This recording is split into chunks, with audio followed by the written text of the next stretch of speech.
We're driven by the search for better. But when it comes to hiring, the best way to search for a candidate isn't to search at all. Don't search, match with Indeed. Indeed is your matching and hiring platform with over 350 million global monthly visitors, according to Indeed data, and a matching engine that helps you find quality candidates fast.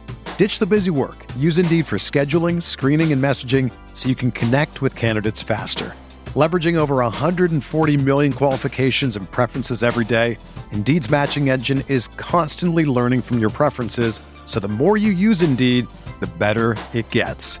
Join more than 3.5 million businesses worldwide that use Indeed to hire great talent fast. And listeners of this show will get a $75 sponsored job credit to get your jobs more visibility at Indeed.com/Blue Wire. Just go to Indeed.com/Blue Wire right now and support our show by saying that you heard about Indeed on this podcast. That's Indeed.com/Blue Wire. Terms and conditions apply. Need to hire? You need Indeed.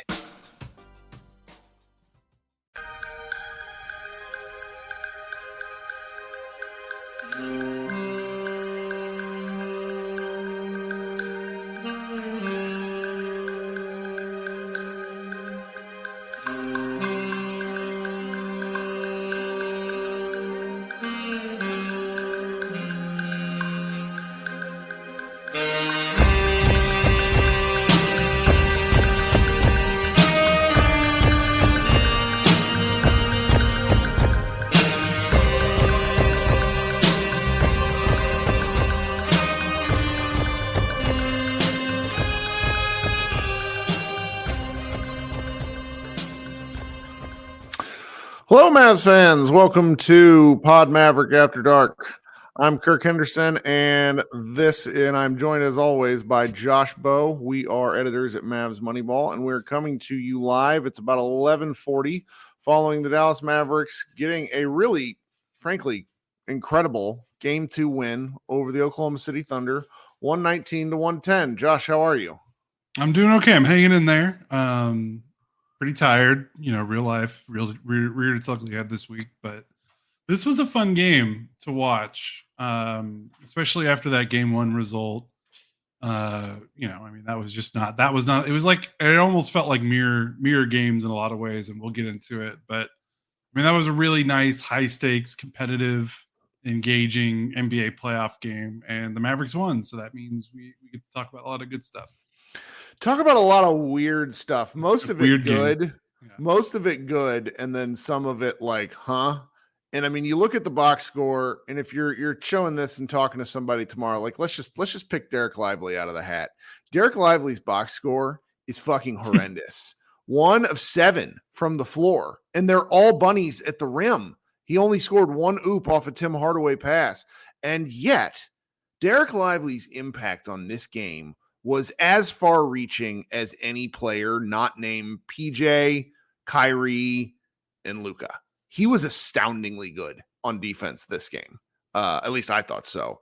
And I think we should circle back to that, of course, but he's just one example of when you're going through and talking about this game, there's just elements of it that flat out don't make sense. I think, the way I sort of think about this game is, and I wrote this in my recap, this is not to take anything away from the Dallas Mavericks victory, but before the trade deadline, essentially from 2021 to 2024, you often had a flow chart that you would point to, which was, are the Dallas Mavericks hitting their threes? Yes, then they look like they're the greatest team of all time and are simply unbeatable. If no, then they look awful. Now, the hallmark of this particular team is they've still looked pretty good when they can't hit their threes. That's what's been nice. But this is the first game this postseason where the Dallas Mavericks have really shot the ball as a team pretty damn well. And it was, in my opinion, the main reason why they won the game. You hit 18 of 37. That's just under 50%. And you hit 8 more threes than the Thunder. That's plus 24 points. And I hate to be that simplistic or take away from anything else that happened, but that's my main real starting point for this game. Yeah, it's almost impossible to lose an NBA game making 8 more 3-pointers than your opponent. It's just the number, it's just math. Like the numbers are the numbers. It is really hard. And actually, it's kind of a testament maybe to the Thunder and to maybe some of the weirdness of this game, that it was actually as competitive as it was, because if you make 8 more 3-pointers than your opponent, you're usually winning very comfortably. So the fact that it was actually a, single digit game for a majority of the second half, I believe, with a couple of spurts for the Mavericks to get it over double figures, is actually kind of a testament to just how weird this game is. And then that the Thunder are, they are not the Clippers. They are not the old and slow Clippers. Like they've got some horses, that's for sure. But yeah, the 3-pointers are the story. Mavericks shot chart is absolutely hilarious because they made 18 threes. They were 12 of 18 from above the break, and they were 6 of 19 from the corner. Both of the 19 corner threes. I'm not going to look. I haven't looked it up, but that's probably the most corner threes that an NBA team has shot this postseason. 19 corner 3-pointers is a lot of corner threes. And then only making 6 of them is hilarious. And then you make 12 of 18 from above the break. They were 10 of 24 in the restricted area. They shot better on above the break threes than they did at the rim. Just a bizarre, weird game. I don't know if you can package this game up and be like, okay, here's the blueprint. This is how they're going to win this series. But we're in the small sample size zone. It doesn't matter. They only need 3 more wins. They don't have to get them like this. That's right. So, you don't care how. No, you don't matter. That doesn't matter anymore because we're not relying on month-long stretches to get a sample size. This series is going to end in a couple weeks, and it doesn't matter if you get a fluky win as long as you get 4 of them. Yeah. And Tanya in the chat asks, the Mavs aren't going to shoot 50% again, so we need to figure something else out. I mean, my counter to that would be exactly what you talked about with the corner threes. The Mavericks have some good corner 3-point shooters who didn't hit any of their shots tonight. Outside of PJ, but PJ is not really very good from the corners, at least over the course of the season. He's a better above the break guy. Josh Green missed a few. Josh Green, was 3 of 5 from 3, but I think he missed 2 wide open threes. And the kind of shot quality the Mavericks were getting was actually pretty amazing. 19 NBA teams do not want to give up 19 corner threes.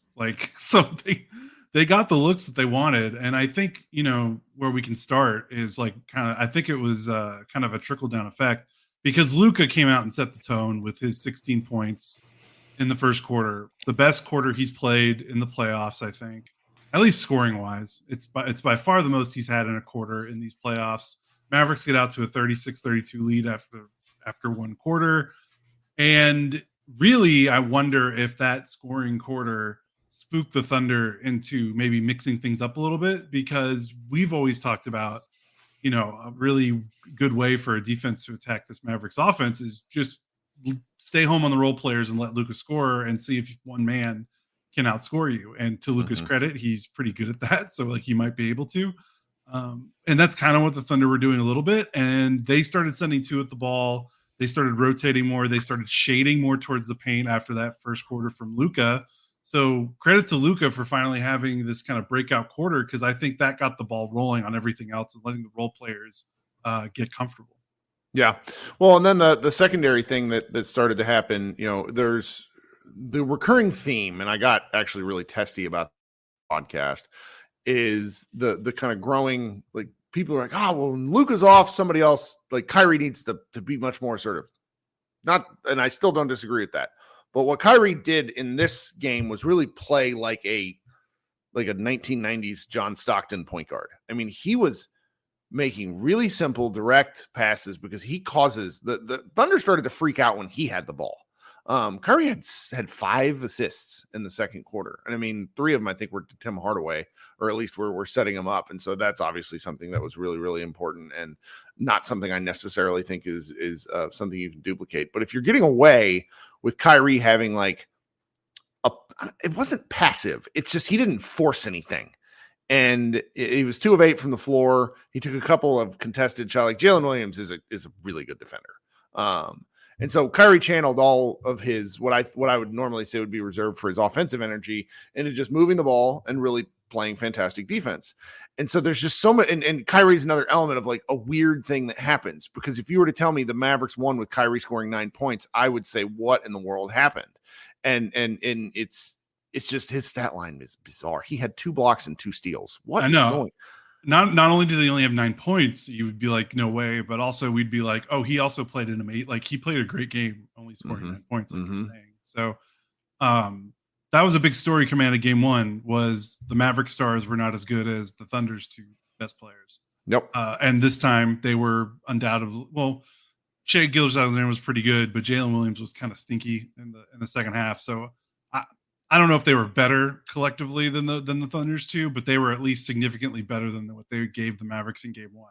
You need your 2 best players to look like the 2 best players on the floor. And the fact that Kyrie was able to do it without scoring is just like, I don't know. That's a remarkable effort.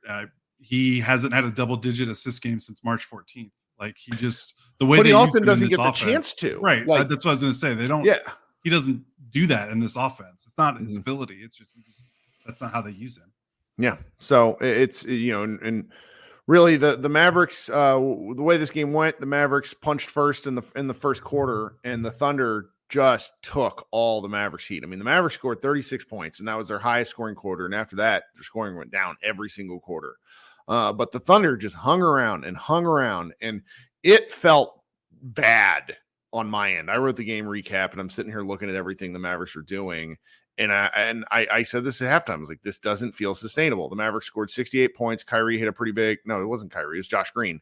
Kyrie fed him the ball to give the Mavericks a 6-point lead at the half. The Thunder came out and I mean, we'll have to talk about this more. If Mark Daigneault realizes that he can't play Josh Giddey, these games the Mavericks might be down 2-0. I mean, Giddey is He is the linchpin for the Mavericks' success in getting. I mean, Giddey was a negative 20. Like that's in 11 minutes too. Yeah, that's heinous. But I still thought in the second quarter when Wiggins came into the game, Aaron Wiggins came in. They obviously scored more easily. Like Wiggins attacked Luka really well. But the Mavericks still did a pretty damn good job taking all of the Thunder counterpunches. Every time it felt like the Thunder were about to go on a run, the Mavericks had an answer in some way, shape, or form, whether it's a PJ Washington 3, whether it was Luka Dončić scoring back-to-back buckets, to give the Mavericks a 110-101 lead. Like there was a lot of answers from the Mavericks tonight. One thing we talked about in our pre-show was that this is a team, and I think this may vex some people that aren't really fans of the Mavericks. This is a very mentally tough team. I think they get painted with a different brush because Luka comes off as unstable a lot of the times, but he's passionate. And the rest of the team has really taken everyone is like essentially taking a fuck this attitude. Like they were not fazed by the Thunder's crowd. They weren't fazed by the Thunder's counterpunches. I was really, really impressed with the Mavericks as a team in the second half of this game. Yeah, for sure. I think I mentioned this on Twitter.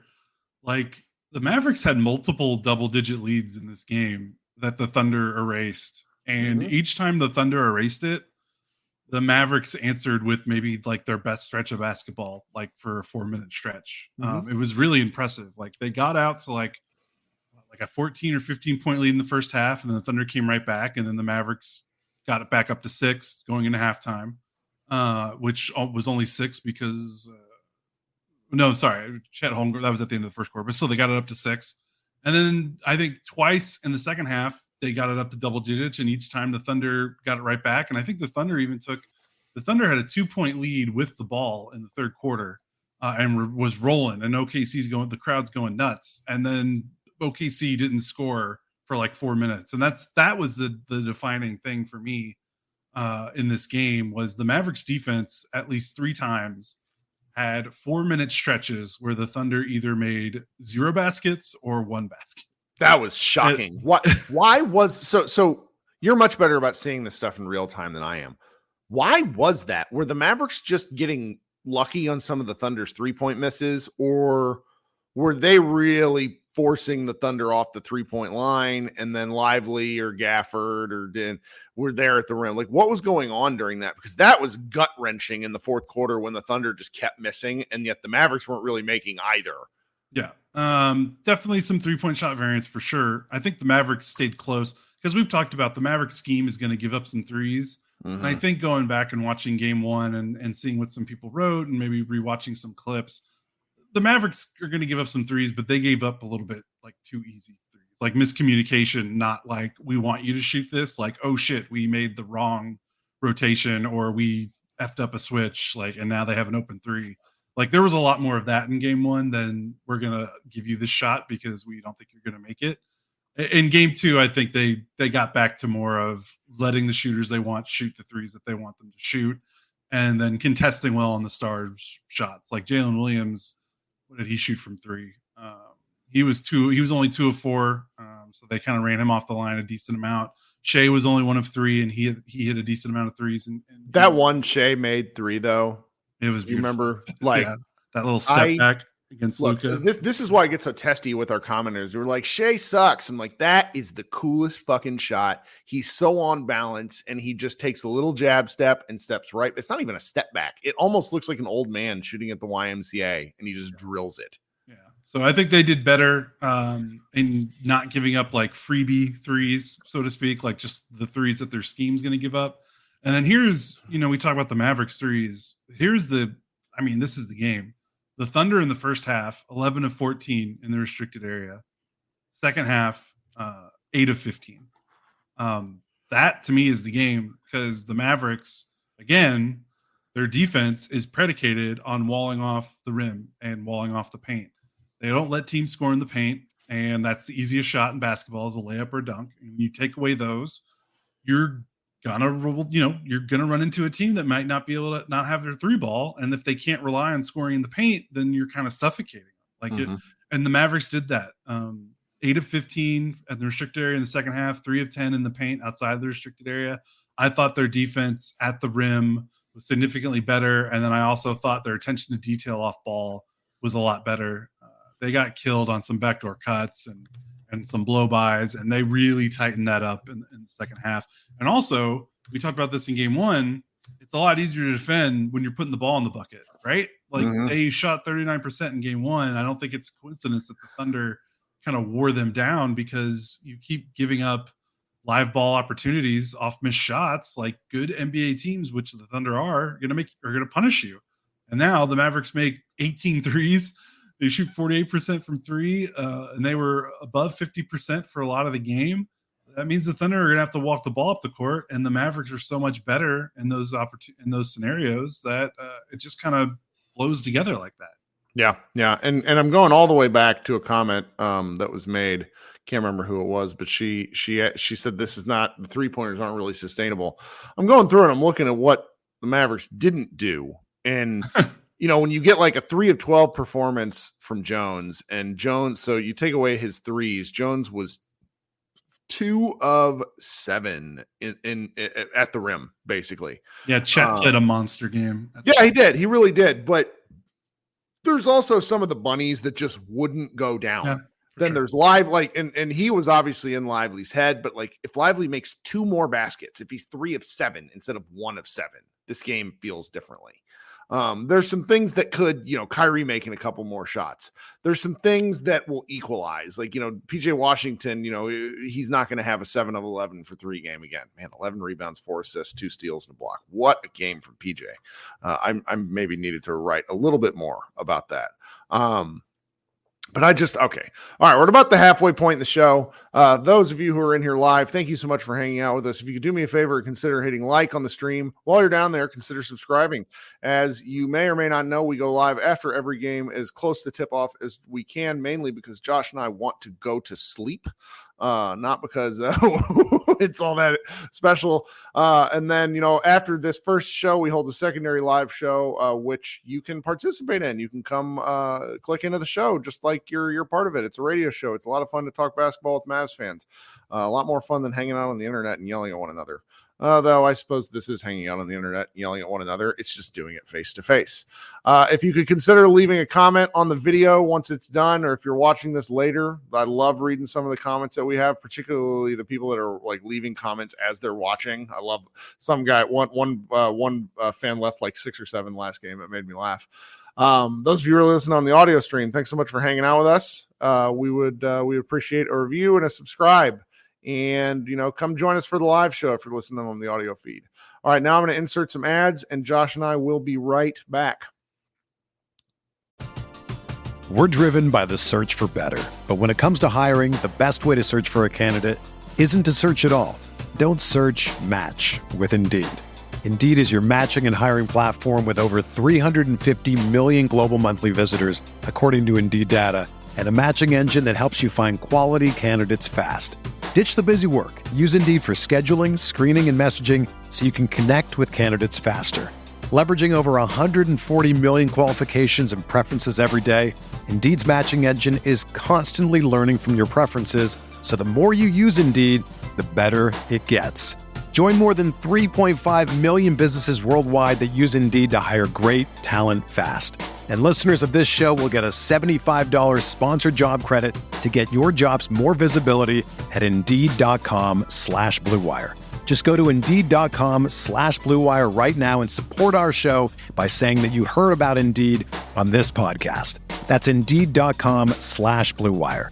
Terms and conditions apply. Need to hire? You need Indeed. With everyone fighting for attention, how can your business stand out and connect with customers? Easy, with Constant Contact. Constant Contact's award-winning marketplace platform has helped millions of small businesses stand out, stay top of mind, and see big results fast. It's okay if you don't know much about marketing. Constant Contact's writing assistant tools and automation features help you craft messaging and say the right things at the right time. I use this to help write and send my email newsletters, and you should too. So get going and start growing your business today with a free trial at ConstantContact.com. Just go to ConstantContact.com right now. Constant Contact, helping the small stand tall. ConstantContact.com. Okay, we're back. We got 3 people I want to give shout-outs to who are leaving us tips. We have Volta Dumar. If you run the Thunder off the three-point line, most of them don't know what to do with it. I would disagree with that, but I also think they're running into Lively and Gafford. Right. And Right. that is a gamble the Mavericks are pretty thrilled with. So thank you for the tip. That's really something we really appreciate. Then we have longtime listener and participant Chris Haley saying, need to give the Oklahoma City Thunder that loss to throw off their momentum. Mavs are a different beast than the Pelicans. I'll see you at the game Saturday. Go Mavs. And then we have Bobby Chapman with the tip, but no comment. Guys, thank you for that. If anybody likes leaving us those super comments and those $5 donations, Josh and I really appreciate that sort of thing. It helps us out here. Okay, so we got about 10, 12 more minutes, and you can go to sleep. What else should we talk about? You got to talk more about PJ, right? You just mentioned it when we were going into break. Everything we talked about, doesn't happen. Like the Mavericks don't win if he doesn't make 7 3-pointers. Like if he doesn't make 7 3-pointers, the Mavericks don't win this game. Like they could have done everything else the same. He makes 1 or 2 3-pointers and they lose. So it was, a wild performance. And I was thinking about it because, he's shooting, I think 32% this season. He's shooting pretty poorly with Dallas. I think he's actually shooting worse with Dallas than he is with Charlotte this season. And he was not shooting well from 3 with Charlotte. And it was pretty clear that the Thunder were treating him like a bad shooter, like his percentages show. And I know he is a bad shooter. I know. A certain friend of me of the pod was losing his mind where he's just like, I hate games like this where outlier guys go nuts. And it's like, it happens. I know, but I wanted to make a point off that because while I don't disagree with that thought and I don't disagree with the numbers and what the percentages say, like to me, PJ Washington is not in the same category of shooter as Derek Jones Jr. or Dante Exum or Josh Green or, Josh Giddey, Lou Dort. Name any defensive first player that teams sack off of. Like they give the Tony Allen treatment where they're like, we're going to leave you open and dare you to make shots. Like, I don't think PJ is that guy. And I know that's what the percentages say he's that guy. I know they do. I'm not trying to argue against the numbers, but this is a guy that came out of college, his senior year, not his senior year, but his second year out of Kentucky. He shot 42% in his last season in college. First 2 NBA seasons, 37%, then 38% from 3. He's an offense, he was a 12th overall pick in the draft. He's an offensively talented player. His jumper looks great, like his form, and when he shoots it, I think it looks great. His misses don't always look great, and it's kind of weird, but I'm just talking about like his follow through and form looks fantastic. Like you don't see a hitch. There's nothing that you look at and you're like, why doesn't this work better? It's been confounding to me why his shooting has dipped so much over the last 24 months or so. Because I just think he has more talent than that. And that's when we talked about the trade. We're like, he's a talented offensive player. He scored 43 points in a game in January. Like he's not a 27% 3-point shooter. He might be a 33% 3-point shooter. He might be below average, but he's not like bottom of the barrel awful. Yeah. And to me, like my thought process is, and I'm not the coach of the Thunder. I'm not trying to give them free tips, and even if they won't listen to me. Sure, it doesn't matter. But like they were treating PJ tonight like he was Tony Allen or Derek Jones Jr. or one of those. He's not that guy to me. And to me, like you don't want to give guys that, even if they're struggling with their shot, like he's clearly more talented on offense than a lot of these other Mavericks role players. He just is, and you're not going to convince me otherwise. I'm not going to back down from that thought, that take, or that opinion. Like why would you give him open shots? Like they were deliberately like you saw like they put Shai Gilgeous-Alexander on him so that Shai could roam and try to play off-ball defense and havoc maker, because that's actually what he's best at. I think he led the league in steals this year, and he only had one steal. PJ got so many weak side corner threes, because Shai was not guarding him. I mean, everybody did. What did you say, 19? 19 corner threes. Yeah, that's part of the Thunder's defense. Like they're kind of like the Mavericks in the sense where they try to wall off the rim and they'll give up some threes every now and then. But the Mavericks, when they're playing, they play at least two non-shooters in Jones, and then one of their centers for a lot of the game. I just would rather, like, if you're going to shade your defense, shade off those two guys maybe. Like, I don't know. I just think PJ is too talented to be treated the way he's being treated by the defense. And I think the Thunder are, I mean, if they're going to bank on him missing more threes, maybe that happens. Maybe I'd look really stupid. But I think they're going to lose this series if they keep guarding. If you don't have, I mean, this is so in the weeds, but that's kind of the fun. If you don't have bigs past Chet, even if you do have physical defenders, do you really want to take the chance of letting Derek Jones Jr. and PJ Washington get to the rim? I mean, the Mavericks play so vertical now. I mean, I had a friend text me from high school, shout out to Ben, where he's like, I can't get over these alley-oops. I've watched the Mavericks for 20 years, and the ball, like every time they throw an oop, I think it's ridiculous, and then they dunk it. And it's just so crazy that the Mavericks like didn't even, I wonder what did the Mavericks shoot at the rim tonight? Do you have any idea? 10 of 24. So they shot pretty horribly at the rim tonight. 41% basically. And that, that's a credit to the Thunder defense, but I also think they just missed a lot of stuff. So it's like, if you're going to run PJ off the line, he's going to make Dallas pay, or not Dallas. He's going to make the Thunder pay eventually. Like we've seen games where he's completely tripped over his own feet, but like the guy's playing great basketball lately. And I would be kind of fearful to let him operate in the middle of the floor if I were the Thunder. I mean, you just kind of got to take the gamble that, okay, next game, if he gets 10 3-pointers, he's going to hit 3, not 7. Also, he hit how many threes? He hit 3 of those threes in the first quarter. Like they didn't after that quarter, are you like, hey, maybe let's change it up a bit? And they didn't. Yep. And then I want to credit the Mavericks also, because I think they got him a couple of nice 2-pointers. He did make 4 2-pointers. They had a nice play in the second half where he posted up Shai. Oh my God. And just took and got an and one and just kind of manhandled him. Big boyed him. And he can do that. Like, that's not a weird thing for him to do. Like, he can do that. Like, he has that skill. So credit to the Mavericks, because remember we talked about game 1 and I wrote about it. The half court offense sucked. It was unimaginative. Still got a little weird at times, but I thought it was a night and day difference in terms of like just trying some different stuff tonight. Yeah. And if it were a different game, if we got paid more money to do this, we might break it down a little bit further, but we're just going to go and say, hey, congratulations to the Mavericks for having a better offensive game. And then, we kind of briefly touched upon Luka earlier. Yep. Luka had 16 points in the first quarter. What, in your opinion, was different about his shots? He made them. No, but like watching the way he shot, did you feel any different? I mean, he had to have at least 3 catch and shoot jumpers tonight. I think he had a couple more catch and shoots for sure, but he still hit step backs. So yeah, I mean, they definitely need to try to get him as many catch and shoots as possible because he was pretty good at it this year.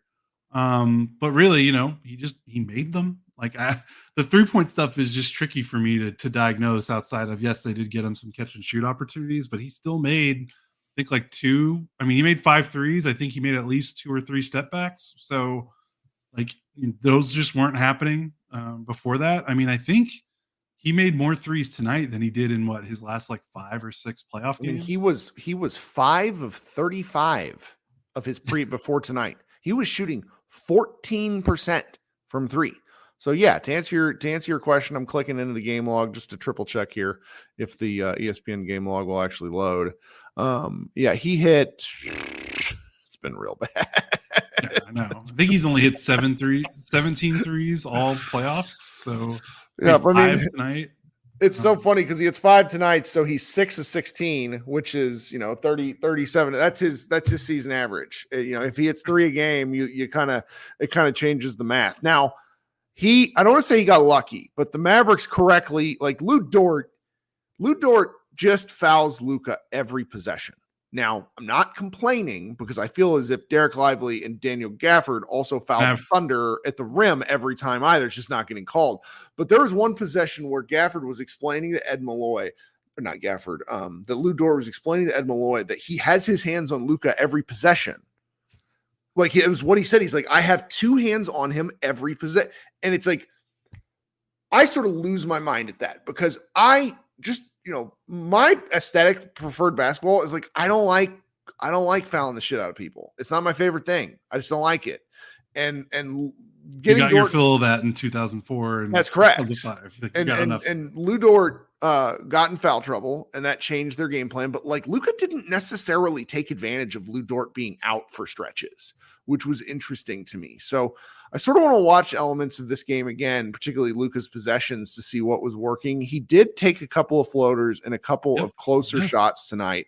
And we need, for all the people in the world that insist Luka wants to shoot and he wants to be the leading scorer and all this shit, you watch I don't have Cheeto dust on my finger. I burnt my thumb so badly tonight cooking on the grill, pulling out. It's just so embarrassing. It hurts like hell. Sorry about that. Somebody was making fun of me in the chat. I had to respond. And it's so Luka looks to pass so much. The Thunder are always sending someone at him at a second person at him at some point in the possession. He has to make so many real-time calculations. And he's not been forcing shots. He just maybe he's been forcing threes, but he's not been forcing 2-pointers. And part of me wants to see him do more 2-point shots because he's not getting some of the whistle Shea is because he initiates the contact at times and then he spins away from it. Whereas Shea gets he takes a hard jump stop and pumps and pivots and then, kind of does the Dirk Nowitzki style bump and absorbs that way and gets the shot off. And it's driving us crazy, but it's a different kind of contact. Am I making any sense? No. I see. I didn't understand what you're saying. Sometimes you just wish he would just, and maybe it's the knee or I don't know what it is, but yeah, sometimes you just wish he could just maybe go in a little bit further and not try to peer away from the defender sometimes. But yeah, he was 4 of 7 from the floater range and 1 of 1 at the restricted area. So he was definitely in the paint more. I think this was he had more shots in the paint. He had as many shots in the paint as he did 3-pointers, which that has not been the trend for him in the playoffs so far. So yeah, he was significantly better. Also, shout out 1 turnover. He was very good controlling the ball, not a lot of stupid passes, which sometimes happens when he gets frustrated with his shot. He had 3 steals. I thought he got cooked a couple times on the defensive end, but he got back on it a couple other times with those steals and made some good plays. So yeah, I thought it was huge. Like they need him, like I said, I don't think that the role players have the games that they have tonight if Luka doesn't come out of that first quarter with his hair on fire and scoring whatever it was, 16 points.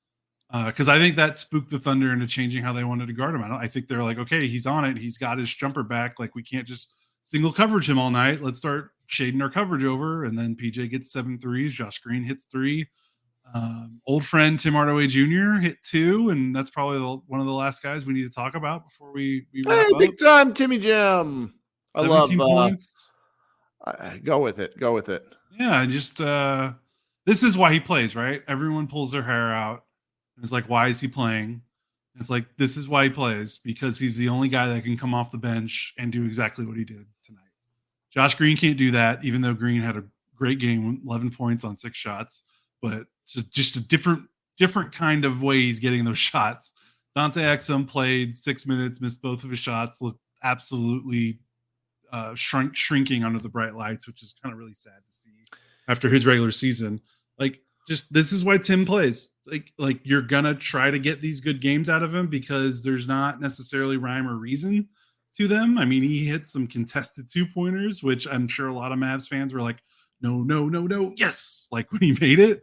But he has that. He's one of the few guys that has that shot making ability. He's the only guy that has it coming off the bench, so they're gonna keep riding it. And also credit to the Mavs, they had him set some more screens, and that seems to have some success when he sets. Referring to one's own tweets is like top level lame, but did you see my description of Tim Hardaway on Twitter? I didn't. I kind of was off my phone a lot. I said Tim Hardaway plays basketball like Randy Quaid flies planes in Independence Day. That's really good. Because it's just I always think of Tim where there's a scene where it's like they're looking for pilots and drunk Randy Quaid. He's like, I can fly, I'm a pilot. Exactly. And it's Tim Hardaway, I can shoot, I'm a gunner. Yeah. Like, it's sometimes you need that. And we hate it when he misses, because when he misses, it is heinous. But he just has this, like, the kind of unending confidence that Tim Hardaway has. Dudes in the NBA at the kind of level that he is at, your role star in your role kind of level, they don't have that. Like, we've seen Josh Green crumble to dust when he misses 2 3-pointers and just quietly goes away. I mean, you saw it with Chet, for example, tonight. Chet was 1 of 6 from 3, and he is a good 3-point shooter. And it just, sometimes things happen. Tim doesn't care. He scored 10 straight points in the third quarter. 10 straight points, and then missed the fucking free throw. That killed me. Like, he's just so much Tim. Much Tim. Don't know what killed me was that 3-pointer he made against the shot clock on that busted play. And he catches the ball in the corner with 1 second on the shot clock, and Lou Dort runs away from him. So he can shoot it over shot. I was just like, that's one of the dumbest plays I've seen an NBA player make in a long time. Like, I don't know why he did that. But yeah. That was the end of the game. I mean, effectively. That was the dagger. Yeah. Okay, I'm going to hang out for our next show. Josh, you go edit and then get some sleep. We will be back here. So it's a 2:30 day game on Saturday, just to prepare everybody. I have been neglecting my family on weekends in these day games, and I got 2 small kids. So on Saturday, we're going to hustle through our show as quickly as possible. I'm going to hustle through the post-game show, and then I promised my 8-year-old we can go see the Planet of the Apes movie at night. So we're going to fly through this stuff on Saturday. But thank you so much for hanging out here. Everybody else, hang in here and come talk basketball with me for at least another half hour, and we can enjoy this game. And, hey, we got a few more tips to reach out to before we leave. Shout out to David McDaniels. He asked if PJ trending more towards the player he was tonight consistently, or is this an outlier? He's not too old to continue an upward trajectory. I think the points is probably a bit much, but PJ being like a high rebounding, just box like Sean Marion stat stuffer guy is what his role is for this Mavericks. So shout out to David. Thank you so much. Let's see here. Then we had Glenn King. He says, great game. And then who's this here? This is Chris Chaz 10 with $2. Thank you so much, guys. Josh and I really, really appreciate all this stuff. I can't properly express how great it is to us. All right. Hang out here live with me, and I'll be right back. Josh, you go and enjoy editing, and then please get some sleep, and we will talk on Saturday. Go Mavs. Whether you're a world-class athlete or a podcaster like me, we all understand the importance of mental and physical well-being and proper recovery for top-notch performance. That's why I'm excited that Unified Healing is sponsoring podcasts on the Blue Wire Network. Unified Healing is a new and super innovative global network of wellness centers powered by Energy Enhancement System, or EE System. If you haven't heard of the EE System yet, then you'll want to listen up. This technology promotes wellness, deep relaxation, purification, and rejuvenation. Wherever you are across the globe, access to a center is easy and affordable. Interested in experiencing the EE System technology for yourself? Go to unifiedhealing.com/bluewire to learn more and find a center near you. That's unified, UNIFYD, healing.com/bluewire. No material or testimonials on the Unified Healing website are intended to be viewed as medical advice or a substitute for professional medical advice, diagnosis, or treatment. Always seek the advice of your physician or other qualified healthcare provider with any questions you may have regarding a medical condition or treatment and before undertaking a new healthcare regimen, including EE System.